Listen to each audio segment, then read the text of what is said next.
You finally decided to take a golf lesson.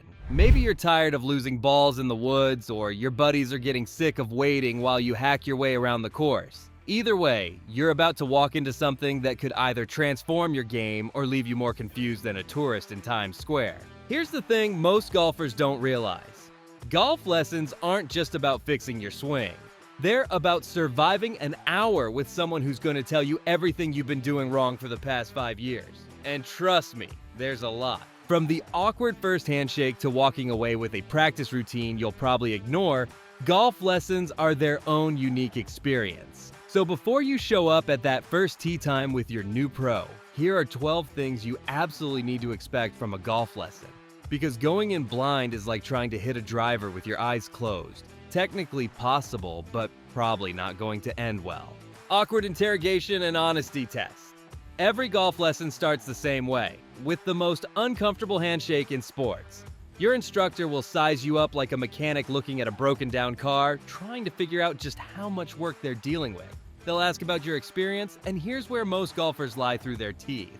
Oh, I've been playing for about 10 years, you'll say, conveniently forgetting that 9 of those years involved hitting balls at the driving range twice and calling it practice. Your pro knows you're lying.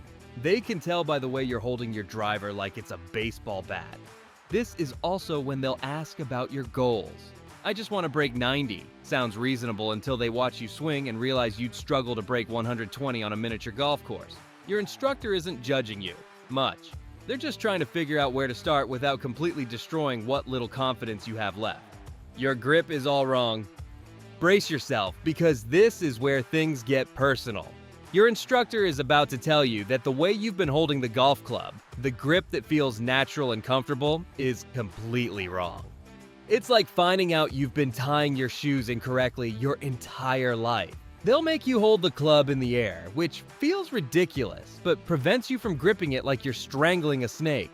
The club needs to sit diagonally across your palm, not vertically like you're holding a hammer. Your hands will be positioned so the V between your thumb and forefinger points toward your right shoulder. The worst part? This new grip feels terrible. Your hands want to slide back to their old position like a bad habit.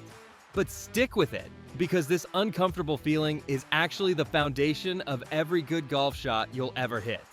The full body stance makeover.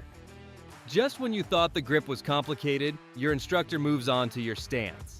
Apparently, the way you've been standing over the ball, feet wherever they land, shoulders pointing toward the parking lot, isn't going to cut it. First comes ball position, which is where golf gets weirdly specific. Driver goes off your left heel, wedges in the middle, and everything else somewhere in between. Then there's alignment. Your instructor will lay clubs on the ground to show you where you should be aimed, and you'll realize you've been playing golf like you're shooting at the wrong target. Your posture gets the full makeover too. Bend from the hips, not the waist. Flex your knees slightly. Arms hanging naturally. Weight balance on the balls of your feet. It's like learning to stand all over again, except this time there are rules and consequences for getting it wrong. The swing diagnosis. This is the moment of truth, when your instructor actually watches you swing. They'll ask you to hit a few balls normally, which is impossible because nothing about this situation is normal. You're being watched, analyzed, and probably judged by someone who knows exactly how bad your swing really is.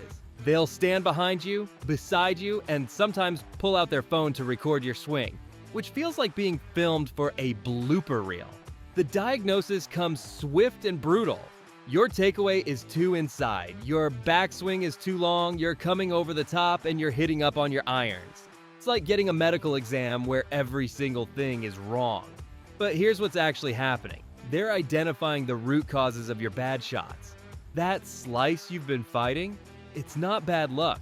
It's because you're swinging like you're trying to kill a spider with a fly swatter. Understanding the problem is the first step to fixing it. The deconstruction of your swing. If you're a beginner, congratulations. You get to learn everything from scratch. If you're an experienced player, condolences. You get to unlearn everything you think you know. Either way, you're about to get a crash course in golf fundamentals that will make your head spin. Your instructor will break down the swing into pieces like they're teaching you to build a watch. Takeaway, backswing, transition, downswing, impact, follow through. Each piece has rules, checkpoints, and ways to mess it up spectacularly. They'll show you the proper swing plane, which is apparently not wherever the club wants to go. Your club should follow an invisible tilted circle around your body, not loop around like you're swinging a lasso. The hardest part is that everything feels wrong at first. Your natural instincts are fighting against proper technique, like your body is rebelling against improvement. But trust the process. These fundamentals are the foundation that every good golfer builds on. The weird drills. Every golf instructor has their favorite drills, and you're about to become their test subject. These aren't just random exercises. They're specifically designed to fix whatever disaster they witnessed during your swing diagnosis. Think of them as physical therapy for your golf swing. You might find yourself swinging with your feet together to improve balance, or hitting balls with your eyes closed to develop feel. They might use the pump drill, where you rehearse the correct motion before actually swinging, or the step-through drill to teach you to shift your weight properly. There's the towel drill, the head cover drill, the alignment stick drill. Basically, every piece of equipment at the driving range can become a training aid in the right hands. Here's the thing about drills. They work, but they feel weird. You'll be convinced that swinging with a towel under your arms serves no purpose. But these exaggerated movements help your body learn the correct positions and motions that will eventually become natural. Short game reality check. Just when you think the lesson is all about your full swing, your instructor drops the bomb. Most of your strokes are actually lost around the green. Welcome to Short Game School, where you'll learn that your putting and chipping have been costing you more strokes than that slice you've been obsessing over. They'll start with putting, and suddenly you realize you've been treating your putter like a hockey stick. Proper putting stance, grip pressure, and stroke mechanics are completely different. Your instructor will show you how to read greens, which is like learning a new language where every slope and grain of grass has meaning. Chipping is next. You've been trying to help the ball into the air when you should be letting the club do the work. Then comes bunker play, which follows completely different rules. You don't hit the ball first in a bunker. You hit the sand behind the ball, which goes against everything you've learned about golf. It's counterintuitive, but it works, assuming you can overcome the mental hurdle of intentionally hitting it fast. Your equipment. Your instructor is about to become a golf equipment detective, and your clubs are the evidence. They'll look at your bag like they're conducting an investigation, checking lie angles, loft gaps, and whether your clubs actually fit your swing. Spoiler alert, they probably don't. That driver you bought because it was on sale, it might have too much loft, not enough loft, or a shaft that's completely wrong for your swing speed. Your irons might be too upright, too flat, or just too old to be effective. They'll watch how your clubs interact with the ground at impact. If you're taking divots that look like you're digging for buried treasure, your lie angles might be off. If your ball flight is inconsistent, your shaft flex could be the culprit. It's like finding out your tools have been working against you the whole time. The mental game. Surprise! Golf is mostly mental, and your instructor is about to become your therapist. They'll explain that the physical swing is only half the battle. The other half is happening between your ears. And based on your current approach to the game, there's a lot of work to be done up there. They'll talk about course management, which is a fancy way of saying, stop trying to be a hero on every shot. That 200-yard carryover water? Yeah, that's not the smart play when you can barely carry at 180 on your best day. Conservative golf isn't boring golf, it's scoring golf. Pre-shot routines get their own discussion because consistency starts before you even address the ball. Pick your target, visualize the shot, take your practice swings, and commit to your decision. They'll also address the elephant in the room, your temper. Learning to manage expectations and stay positive after bad shots is just as important as proper swing mechanics. Homework. Here comes the part most golfers ignore. Your instructor is about to give you homework. They'll create a practice plan that's specifically designed to address your weaknesses, and it won't involve mindlessly beating balls at the driving range for an hour. Quality over quantity is the theme here. 15 minutes of focused practice on your grip and setup is worth more than an hour of reinforcing bad habits. They'll give you specific drills to work on, target numbers for each practice session, and a schedule that actually fits into your real life.